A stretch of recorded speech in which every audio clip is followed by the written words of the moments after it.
WADR, promoting dialogue. It's midday in Dakar and 1 o'clock in Abuja. Good afternoon and many thanks for staying tuned to West Africa Democracy Radio, broadcasting on 94.9 FM and worldwide on WADR.org. Welcome to Newslink, and here are the top stories. African Union set to meet in Addis Ababa with Senegal's election postponement and Sahel withdrawal in focus. Senegalese telecom unions protest government's mobile internet reduction, declaring February 14 a negative day. These cuts have a financial impact. We know that, in general, globally, the sector has about $3 billion that are decrypted, and it can even be more. Nigeria's government to consider removal of subsidy on electricity. There is a decision for the entirety of the country to decide. These are assets that we spend the country's money on, and part of us will deliberately sabotage it. And Burkina Faso launches national vaccination campaign against measles and rubella. Please stay tuned for details of these stories and more. Here is Imo Edit with Newslink. Many thanks for joining us and a warm welcome to our listeners in the Gambia, Liberia and Ghana. Let's begin with the 37th session of the African Union Conference, which is set to commence this weekend, just as dozens of African government delegations will converge on the Ethiopian capital Addis Ababa, where the event is taking place. Several burning issues are on the table for discussion, including the postponement of the presidential election in Senegal and the withdrawal of the Central Sahel countries from ECOWAS.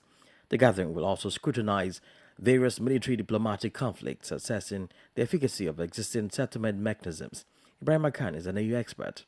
The summit that will be held on Saturday and Sunday gives an opportunity for about 30 head of state who confirm their attendance, an opportunity to discuss all the crises in the continent, but also to have an opportunity to share their view on the situation in Senegal and probably in West Africa, because you cannot talk about Senegal if you don't talk about the three countries that have decided to leave ECOWAS. And I think that opportunity will be good. And because the Peace and Security Council of the African Union, which is the body dedicated to discuss peace and security, will be meeting at the level of head of states on Friday. That's also will be an opportunity not just to look at all the crises that the continent is facing, but to come up with some strategic direction on the best way to deal with some of these problems.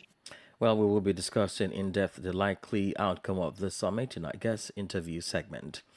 Meanwhile, in Senegal, unions representing telecom operators are rallying against the government's recent reduction of mobile internet access following violent clashes between protesters and security forces. The workers have initiated a series of measures in protest what they perceive as an assault on their profession. They declared February 14, 2024 as a day of negative presence in their domain. The union attributes this action to the adverse effects of the mobile internet cuts on the sector. Ogeberika has more details in this report. Telecom operators, just like the consumers of their services, have been adversely affected by the suspension of mobile internet by the Senegalese authorities. According to Rosemary Diouf, the General Secretary of the Telecommunications Workers Union, aside from the impact on the Senegalese people's rights to these services, telecom operators are also facing significant financial losses due to the interruptions in mobile internet connectivity. These cuts have a financial impact. We know that, in general, globally, the sector has about $3 billion that are decrypted, and it can even be more, which can be noted as a financial impact, a disadvantage for the telecom sector. pour le secteur des télécoms. In response to the recurrent decisions by the authorities to cut off mobile data internet, telecom operators unions have expressed their discontent. Demonstrations, walkout, and the symbolic wearing of red armbands have been adopted as means of denouncing these measures, as highlighted by Rosemary Jove. Ces actions qui sont faites pour le moment, ce sont des actions soft. The actions that are being taken at the moment are soft, but they should push the Minister of State and the states to know that there is no interest and that it should stop. If we find ourselves in the state, other cuts, other requests that are made by the minister to the operators, of course, we will increase crescendo in our action plans. Nous monterons crescendo dans nos plans d'action. In recent times, particularly during periods of tension in the country in March and June 2023, and most recently, last week and on Tuesday, February 13, 2024, the Senegalese Ministry of Communication, Telecommunications and Digital Affairs enforced the cutting off or restriction of mobile internet. This action not only raises concerns about the infringement on freedom of expression, but also poses challenges to the freedom of enterprise, particularly for many Senegalese, notably those in the informal sector. Gabirika filed their report. Mali's transitional authorities are taking steps to establish a new independent information technology system for the country. Introduced by Colonel Assimi Goita, this sovereign IT system, named Mali Kura Biometrics, has been crafted by national experts to ensure the nation's digital independence. The system will also be utilized to oversee the management of the RAVEC civil status census databases. Here is more details with Augustine Kohli in this report by WADR's Aliu Cham in Bamako. Mali Kura Biometrics, which translates to Mali Census Biometrics in the local Bambara language, is a novel system crafted by Malian authorities and national experts to autonomously manage administrative census databases without reliance on foreign structures. The intentional implementation of this computerized system is currently underway, as affirmed by Abdoulaye Magar, the Malian Minister of Territorial Administration. À l'issue des travaux, une nouvelle application dénommée After the work, a new application called Mali Proa Biometric, submitted for your approval, was designed autonomously by Malian engineers between October 2, 2023 and December 16, 2023, in addition to the voluntary action of Malian experts who accepted by patriotism to work for free. The shift to the new system had no budgetary impact. During the launch ceremony presided over by Colonel Assimi Goita, there was evident satisfaction with the design of this computer system, emphasizing its role in ensuring the reliability of individuals' identities. The results of the work of this committee, which was presented to me earlier, are excellent. This is sufficient proof that we can and must trust our national experts. The new solution, called Malikura Geometry, represents a major step forward for our country, Mali. The authors of this new solution will now allow our fellow citizens to benefit from services in the best conditions. As a reminder, the data now under the purview of Mali Kura Biometrics was previously managed by the French company Edemia. Access to this data was obstructed by Edemia due to non-payment of invoices, a situation characterized by Malian authorities as a form of database hostage taking. Augustine Kohli voiced that report filed in by our Bamako correspondent Aliu Cham. Meanwhile, Tuareg separatists in northern Mali on Wednesday accused the army and Russian paramilitary group Wagner of having killed 7 Chadian and Nigerian civilians in drone strikes on the Algerian border. However, the Malian army is yet to comment on these allegations, posed in a statement from the Permanent Strategic Framework, CSP, an alliance of predominantly Tuareg armed rebel groups. David Vincent completes the story. According to the group, overnight Tuesday to Wednesday, a Wagner Malian Armed Forces terrorist coalition carried out drone strikes on a fuel sales outlet in Tal Handak, a crossroads village in the vast desert expanse of Mali's far north, close to the shared border with Algeria and Niger. Fighting between the separatist and Mali government groups broke out in August after 8 years of calm, as both sides scrambled to fill the vacuum left by the withdrawal of United Nations peacekeepers, MINUSMA, ordered to leave by the junta in Bamako.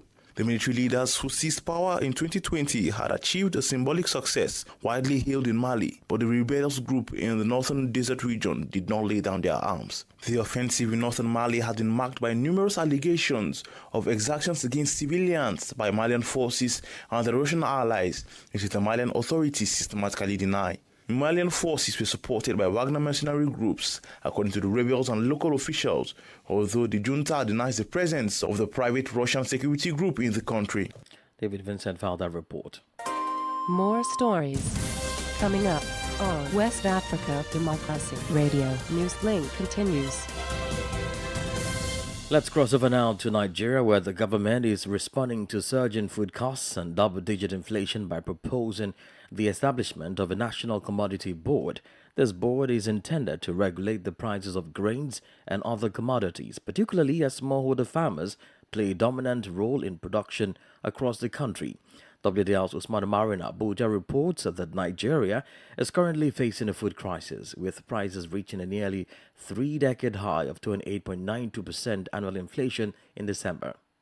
Nigeria grapples with food crisis as prices surge, hitting a nearly three-decade high of 28.92% annual inflation in December. January data expected on Thursday is likely to emphasize the escalating cost of living. Vice President Kashim Shettima announces the creation of a national commodity board to establish a strategic food reserve aiming to address price volatility and stabilize costs in response to Nigeria's rising food inflation. Mixed sentiments emerge following the government's plan, with some farmers like Iyama Victor from southern Nigeria expressing concerns about potential government interference in market dynamics. We should leave the private sector, especially the organized private sector, to be on the driving seat. Government will do its bit, by providing the enabling environment for the private sector to thrive.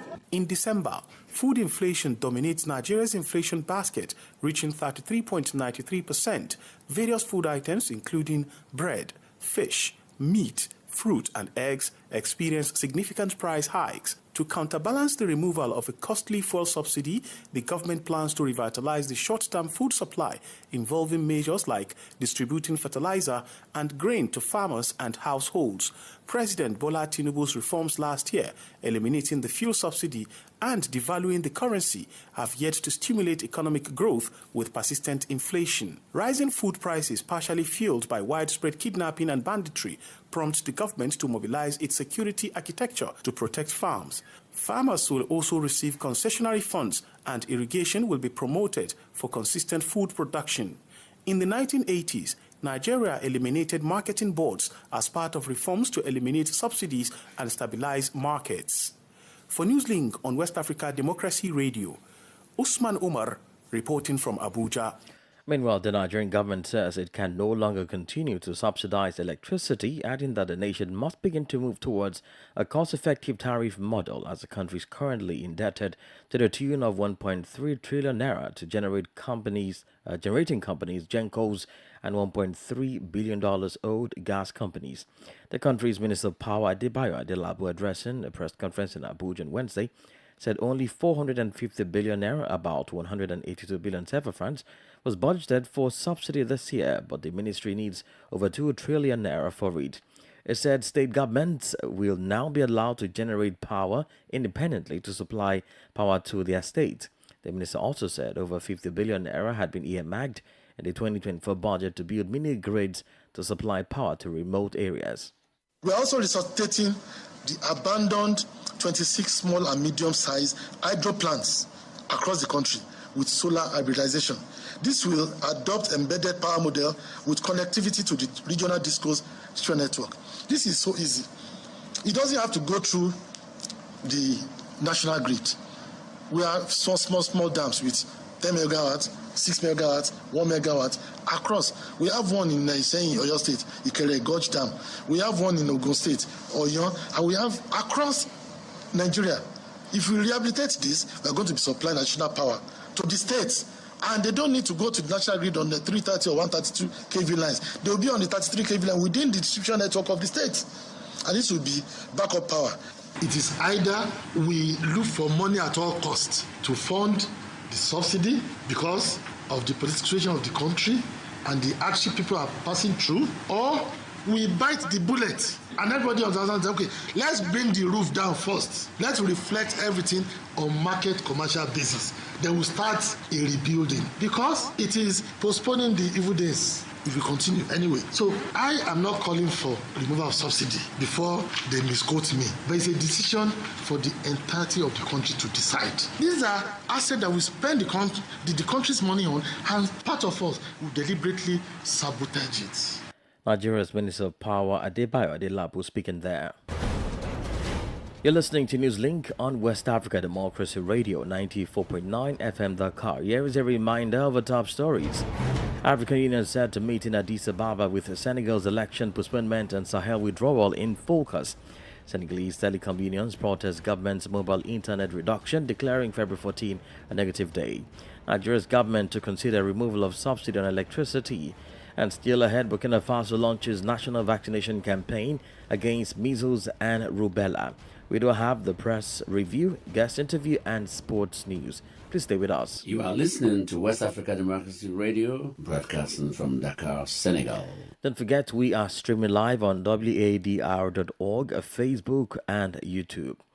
Burkina Faso will begin its national vaccination campaign against measles and rubella from March 15 to 21 in 170 health districts. The Minister of Health and Public Hygiene in a statement noted that the national vaccination campaign aims to strengthen the immunity of children aged 9 to 59 months against measles and rubella.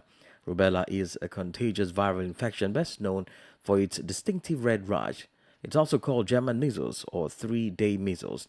The campaign, which targets over 3.4 million children, will be financed by the Burkinabe state and technical and financial partners, including the Global Vaccine Alliance, Gavi, at the cost of over $6.7 million.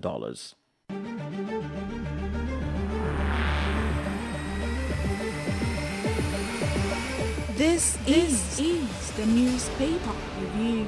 Stay on top of the news. Get the most important stories with added insight and concise review. This is the newspaper review. Let's now head to Accra as we join Nadede Tete for the newspaper review. Greetings and welcome to the newspaper review segment. Let's find out what the dailies are reporting Ghana today. We'll start off with the Daily Graphic newspaper. Front page, new ministers face high expectations. 18 out. Quite a number of movements for the various ministers there. The key amongst them being the Finance Minister, Ken Ofori-Atta, being replaced by the Minister of State of the Finance Ministry, Dr. Amin Adam. There have been various reactions, especially to the Finance Minister's removal. But many are saying that it will not really do much, especially when he has also been appointed by the president. He's now the senior presidential advisor on economy and special envoy on international investments and capital markets. So for many analysts, essentially, the new finance minister will be reporting to the former finance minister, Ken Ofori-Atta. Other stories on the front page of the Daily Graphic. December 7, opportunity to rebuild nation. That's according to the largest opposition party, the NDC. Now to the Ghanaian Times newspaper. Reshuffle. President fires 23 ministers in major shakeup. 13 ministers, 10 deputies go home. And 8 new ministers, 11 deputies, 6 ministers of state appointed. Also here on the front page of the Ghanaian Times newspaper, Dr. Bawumia responsible for the current economic hardship, as according to the NDC. And Ghana marks 20 years of HIV antiretroviral treatment. To the Daily Post newspaper, front page, a vote for Bawumia is a third term for Akufo-Addo's disastrous government. That's according to the General Secretary of the NDC, Fifi Fiavi Kwete. Let me now take you to the Daily Guide newspaper, front page. Nana flies out after Vows Day reshuffle. NPP commends Akufo-Addo for ministerial shakeup. Lands Ministry details Bawumia's small-scale mining policy. And Abesim killer trial begins March 14. To the Chronicle newspaper now, front page. Beware, Accra Commando promoted to Commando General. Seram Ahassan to keep Ghana clean, and Kojo Nkrumah to construct houses for Ghanaians. So this is the Chronicle's way of capturing the reshuffle. The Accra Commando they are referring to is the Greater Accra Regional Minister, Henry Quarty, who has now been moved to the Ministry of Interior. And that's it for the dailies here in Accra, Ghana today. My name is Nadi Ditete. It's back to you in the studio. Many thanks, Nadi Ditete, there with the review. Politics, analyses on major news, social matters, and all. This is A Guest. We'll take you back to our earlier story on the African Union conference scheduled for this weekend. Our guest, AU governance expert and Newslink contributor Ibrahim Akan, highlights possible areas of discussion and likely outcomes. This meeting is an important one because for the first time in the history of the African Union, 3 countries have decided to leave one regional economic community. And the fact that the system is built around a regional economic community makes this conversation very important and very serious because if Mali, Burkina Faso, and Niger are no longer members of ECOWAS, how will they be cooperating or collaborating with the African Union? They don't belong to any regional community. That's the question itself. The second important question is also the peace and security of the region, because we like it or not, Mali, crisis with the Tuareg, Burkina Faso, in Niger with the coup, the absence of these 3 countries, they are all suspended, will be also another problem. How do you discuss seriously all these issues that I mentioned without presence, not only of the Minister of Foreign Affairs of this country, but even the head of state? So, Mr. Khan, since Azali Assoumani is preparing to relinquish his position, reflections on his tenure become pertinent. So speculations arises regarding his successor. Do you have an idea who that can be? Well, the decision was taken 3 days ago that finally Mauritania will succeed to Comoros as the chair of the African Union after the North African region has finally agreed to have a representative in the bureau of the AU. But the problem is the following, to be able to have a significant impact during your presidency on the state of affairs on the continent mean that you prepare your presidency very, very well. It's not just about having resources.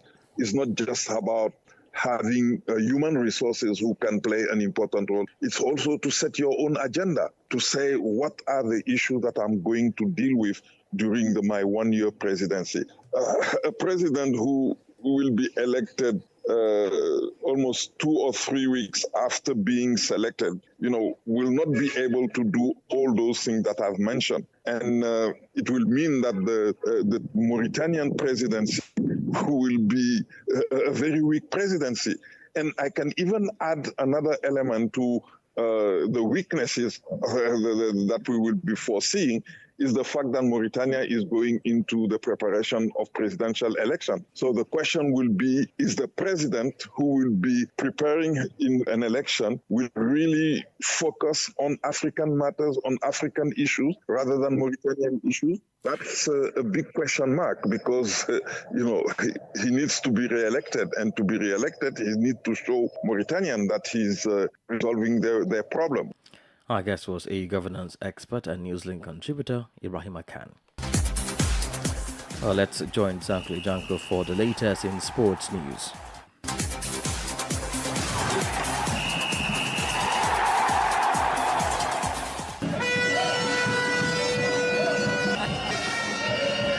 Sounds of Ghanaian football lovers who took to the streets in Accra to demonstrate against what they described as football mismanagement in the country. The demonstration, though, Save Ghana Football, showed protesters walking from Opera Sport right through the principal street to the Black Star Square in Accra on Wednesday. In addition to mismanagement, the protesters also expressed their dissatisfaction in the Black Stars' performance in the just concluded Africa Cup of Nations in neighboring Cote d'Ivoire. Demonstration was organized by some senior sports journalists, including Sadiq Adams, who spoke to the press during the procession. We are the Black Star of Ghana, the pace setters in football on the continent. We cannot become a global ridicule. We cannot tolerate again. Ghana football cannot become a symbol of embarrassment. We just need to fix it. Ghana Ministry for Youth and Sports, National Sports Authority, Ghana Football Association, we are not attacking you.